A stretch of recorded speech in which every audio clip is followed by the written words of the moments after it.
Hi everyone, this is going to be the week 4 overview tutorial video of how to do the movements for this routine. So to start with, we're going to do a wall standing posture. Postural check. It's breathing and working on posture. You're going to come up to a bare wall that can fit your shoulders. This is pretty close for me, but you don't need a ton of space. You're going to put your heels up against the wall and then your hips and then your mid-back, so like right under your shoulder blade, and then you're going to try and get your head to touch the wall. Now if you have trouble getting the mid-back or the head to touch, that's alright. Just try and work on that. You want to keep your knees relaxed. You're just going to hold in this position, breathing, feeling your rib cage settle. If you're having trouble getting the rib cage down, you're going to look at your feet so that your head hangs forwards. You'll feel your ribs settle and you can hold that and then try and curl your head back up and get it to the wall. You feel a lot of stretching in the neck and the chest. Once you find that position where you either can't go any further back with the points or you've gotten the contact, you're going to try to open your chest up. So spreading your collarbone, your shoulders want to be extending out to the sides. So you're not trying to necessarily just pinch them together. You're reaching open. Your arms are relaxed. And you just breathe here.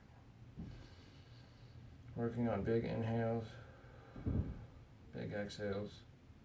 Feeling that chest drop each time. Next up is doing some shoulder flexion from this position. So focusing really intently on that mid-back point. Again, that area right under your shoulder blades. You're going to bring your arms up, keeping the chest down, and bringing them as far as you can. Now I'm hitting my wall here, so I'm going to go over here to just demonstrate from the side. So normally you want to try and go up high as you can. So contacting the points, you got hip width in the feet, knees are soft, hip, mid-back, head, arms come up. You're keeping your chest down, keeping the head in contact if you can, keeping the mid-back in contact if you can. If you can't keep the mid-back in contact, as soon as you start to lift, you want to move forwards away from the wall and just kind of like put that point in contact. And again, trying to get as much else as you can, except the feet obviously. So you want to try and get the hips, the mid-back, and the head. And you're going to use that to allow you to get a bit more range. Again, that's only if you can't get it up to a point where you feel a stretch. If you can feel a stretch, don't adjust the rest of your body. Try and just work on that stretch. You're going to just be moving into it and out of it. Exhales and inhales. No, I'm sorry, that's a different one. We want you to just move into that and hold. Yes. So you're in contact, you're holding, and you're breathing. If your arms get tired, then you can let them down. Let them relax, and then bring them back up and try and hold and reach. Yes, that is that one. Sorry, there's a lot of different ones with different goals. Goal here is to feeling that stretch, getting that deep breathing to open up your rib cage as opposed to trying to open it from active movement. You're opening it from a breathing point. So really feel those inhales and those exhales to try to open the chest up. Next up, we're doing palm press leaning, palm press leans. So you're going to put your hands together and try and get your elbows as close as possible, keeping your hands together. Now if you can get full contact, excellent. If you can't, that's also fine. You're going to find good standing posture, so your weight's evenly distributed on your feet.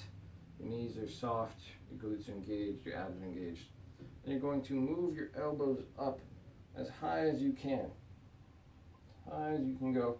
So you're reaching behind you, elbows are going high. You're going to find a point where you can't get the arms any higher. And then you're going to bend, feeling the upper back. Do a breath cycle.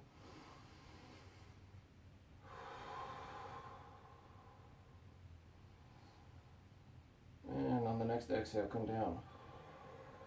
all the way down. And then you're going to do that again.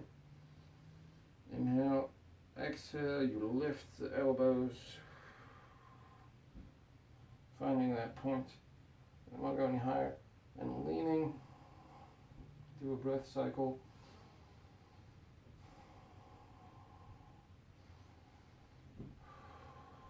Next exhale, you come down. So the goal here is to really work on opening that range so that with the ribs set, how far you can get the elbows up. So you want to keep the ribs down for as long as possible while really pushing your elbows upwards, reaching the hands backwards, and keeping the palms together and the elbows close. If you let your elbows go wide, it gets super easy.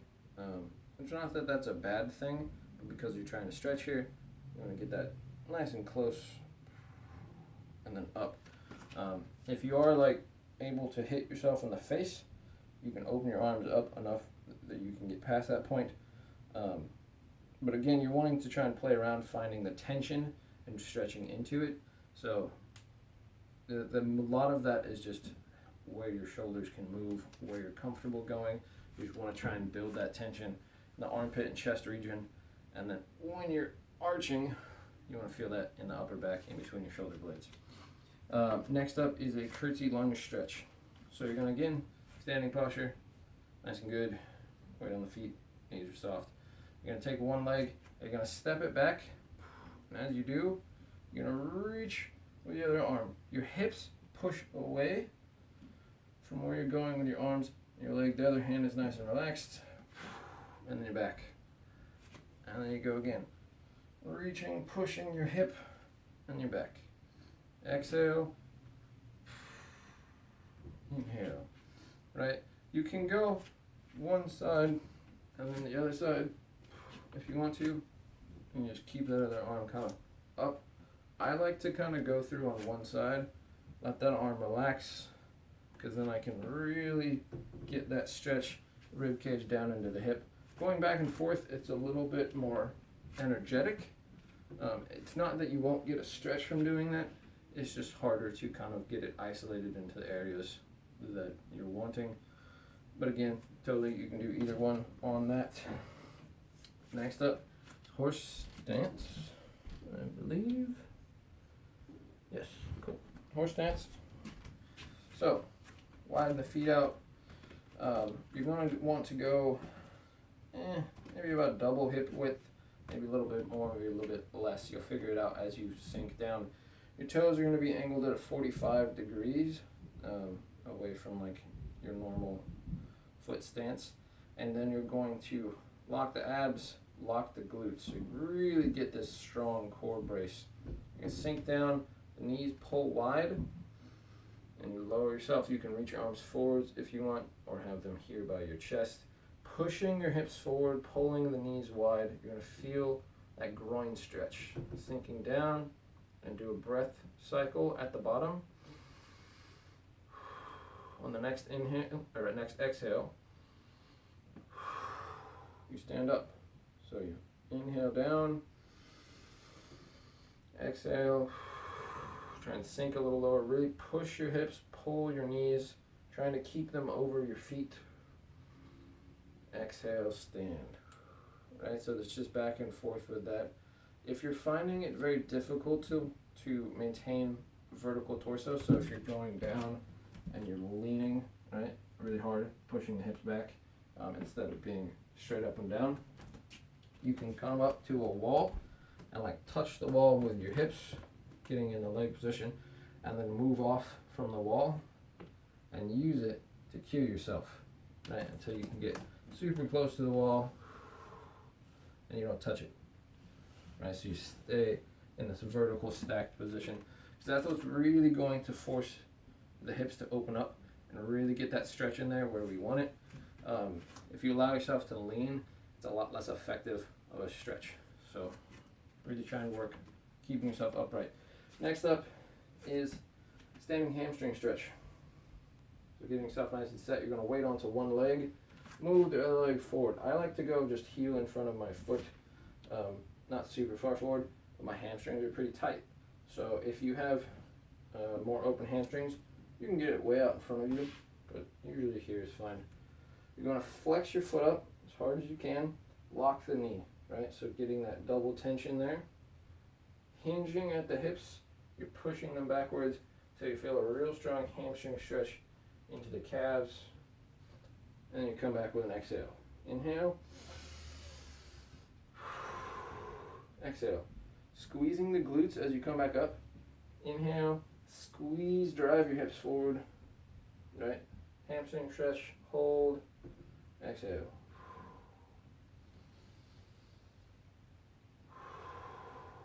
Right, if you want to, you can also hold and do a breath cycle. And come up on the next exhale. Right, either way is fine. And when I'm doing the follow along, I might do that way, just because holding for a little bit longer is helpful. But you can also just hold 2 to 3 seconds, and then exhale, giving yourself that pause in the breathing. So, other option is moving the hands and reaching, and then back up, so your hands have something to do. Problem with that is you don't want to do this, which might be the temptation if you try and reach. So grabbing the hips is a good option to really feel your pelvis rotation and give your hands something to do, which is what I will be doing in the follow along video. So we got the horse stance. Apologies, apparently it's not sticking with me today. Okay. Next up is hero squats. So you're going to be down on the ground. You want to have your hips, your knees right under your hips. So hip width distance, right? Straight down. You're up nice and tall. For the feet, you want to have your feet parallel to each other. Again, hip distance.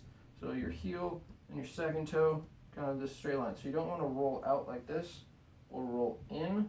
You want to have it just straight line, knee, heel, second toe, both sides. If you need a pillow or something under your knee, or if you want to just like roll a mat like that, that usually works pretty good. If you have a yoga mat, if you don't, you can do that with a blanket or whatever, or like I said, a pillow. Anyways, you're up here, core's tight, glutes are tight. You're going to sink down, keeping yourself vertically aligned over your pelvis. And then exhale, drive up. You want your arms to be relaxed. Trying to just focus on the core and the hips and the glutes. Sinking down, pushing your feet into the ground slowly. Exhale, and come up. Not slowly. Pushing your feet into the ground slightly. Because you don't want to be like shoving it so that you do this. You want to just have tension into the ground. Just calmly breathing. If you're finding that this is not too challenging, you want a little bit more stretching in the hips. You get your knees wide enough that your hips will fit in between. Again, keeping them parallel. And it's the same thing. You just sink down further. Right? And you can sit on the floor here. Work on your pelvis, drive it up. That's a really high level one, so I'm not going to do that in the follow along, but if you are finding that it's relatively easy, feel free to try out that harder variation. Next up is a narrow child's pose twist. I just say narrow because we're not doing the wide standard child's pose. So you're going to sit down in this position you were just getting from the hero squats and lean forwards and put your elbows on the ground right by your knees. So you're in this kind of tucked pseudo child's pose position. You're going to take one hand, put it on the small of your back. Right? From here, you're going to exhale and twist and try and open your chest up to that side, pulling your hand into the small of your back, using that to rotate open. Inhale down. Exhale, twisting, inhale. So the goal here is to really feel your torso open up. You're pulling backwards with this shoulder and looking upwards at the ceiling. You don't want to necessarily like force your eyes. So think more you're trying to point your nose at the ceiling as opposed to looking, because the looking can make you over rotate through your neck. So just back and forth with that. Right, once you hit 10, switch sides. Right. Same thing on this side, but you want to really think you're pulling backwards with this shoulder, driving your hand into the back, twisting down. Last up, a butterfly arch engagement, arch press, I think is what I called it. So you're going to sit in a butterfly position. If you have trouble getting here, it's totally fine to have the hands behind you to prop yourself up into a nice hip alignment. What you're going to do here is pushing your heel, your big toe, and your pinky toe together. Really trying to feel those 3 points. You're going to push your feet forwards until your arch of your foot curls really hard. Really get that squeeze in there, and you're going to bring it back until it relaxes. And then push it forwards until it squeezes. Inhale. Exhale. Now, if you don't have a floor where you can glide on this nicely, you can do this just kind of like leaning back more so you can take a weight off. It's going to do the same thing. It's just a little different for the hip mechanics. It's not this bad. It's just different. So if you can be in that nice upright position, that's going to be a little better. You're going to get a little bit more stretching out of this movement. But sometimes it can be hard to slide your feet on the floor. So if you have that problem, it's all right. Just lean it back and unweight your feet as much as you need to allow them to slide. Really try and make sure you're pushing with both feet. So if you're noticing as you're doing this that you're like driving one foot way more than the other and your foot's twisted and like off kilter, try and relax that other side and push more with your other one. This is a good way to kind of feel the arch mechanics. So you can actually just like go back and forth if you're really struggling with it and find that like neutral where they're both pushing with a fairly equal amount of force, and then you can drive forwards and come back. And that is going to be it for this week. A lot of stretching for the upper chest and the back, getting that in. And hopefully should feel pretty good. Open up the spine. If there's anything in there you need progressions on, you want it to be harder, easier, if it causes knee or ankle pain, like really anything, just let me know. I'm always here to answer questions and provide modifications to the movements. Have a great week.